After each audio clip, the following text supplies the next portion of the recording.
പാവപ്പെട്ടവന് കൊടുക്കാൻ വേണ്ടി കൂടിയാണ് ദൈവം നമുക്ക് സമ്പത്ത് തന്നിരിക്കുന്നത്. അതെപ്പോഴും ഓർത്തിരിക്കണം. നമ്മൾ ആർക്ക് കൊടുത്താലും കൊടുക്കുന്നതിൻ്റെ 100 ഇരട്ടി ദൈവം തന്നുകൊണ്ടിരിക്കും. ഒരു കാര്യത്തിന് ഞെരുങ്ങേണ്ട ഒരവസ്ഥ ദൈവം തരില്ല. കൊടുത്തതിനെ കുറിച്ച് ഭാരം തോന്നരുത്, കൊടുത്തതിനെ കുറിച്ച് ഗമ തോന്നരുത്, കൊടുത്തതിനെ കുറിച്ച് പ്രയാസമൊന്നും വരരുത്. കൊടുത്തുകൊണ്ടിരിക്കണം.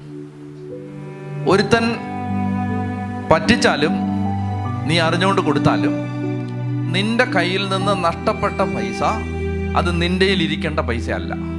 പോട്ടെ, പോയോണ്ട് നിനക്ക് നന്മയെ വരൂ. അത് നിന്റെ ഇരുന്നാൽ നിനക്ക് ഉപദ്രവം. അത് പോട്ടെ. അതവൻ പറ്റിച്ചുകൊണ്ട് പോയാൽ അവനും നന്ദി പറ, ദൈവത്തിനും നന്ദി പറ. ആരുടെയെങ്കിലും 5 പൈസ ആരെങ്കിലും വഞ്ചിച്ചെടുത്തിട്ടുണ്ടെങ്കിൽ അവരെ ഓർത്ത് മനപ്രയാസപ്പെടരുത്. നിങ്ങളുടെ കയ്യിൽ ഇരിക്കേണ്ട കാശല്ലത്.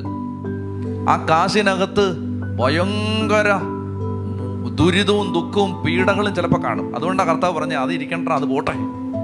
അപ്പൊ ഇത് പണമുള്ള ആളുകളോടാണ് പറയുന്നത്. കൊച്ചിന് മരുന്ന് വാങ്ങിക്കാൻ വെച്ചിരിക്കുന്ന പൈസ എടുത്ത് കൊടുക്കാൻ കർത്താവ് പറയുന്നില്ല, അല്ലേ? ലോൺ അടയ്ക്കാൻ വെച്ചിരിക്കുന്ന പൈസ എടുത്ത് കൊടുക്കാനും കർത്താവ് പറയുന്നില്ല. നിനക്ക് ദൈവം സമൃദ്ധി തന്നിട്ടുണ്ടെങ്കിൽ, മിച്ചം തന്നിട്ടുണ്ടെങ്കിൽ, കൈ കാശ് നിന്റെ ആവശ്യം കഴിഞ്ഞ് ഇരിപ്പുണ്ടെങ്കിൽ, ആവശ്യം എന്ന് പറഞ്ഞാൽ അത്യാഗ്രഹം കഴിഞ്ഞല്ല, നിന്റെ അനുദിന ചെലവുകൾക്ക് ശേഷം പണം ഉണ്ടെങ്കിൽ അതിങ്ങനെ കൊടുത്തു തീർത്തുകൊണ്ടിരിക്കുക. കൊടുത്തു തീർത്തുകൊണ്ടിരിക്കുന്നതിനനുസരിച്ച് വന്നുകൊണ്ടിരിക്കും.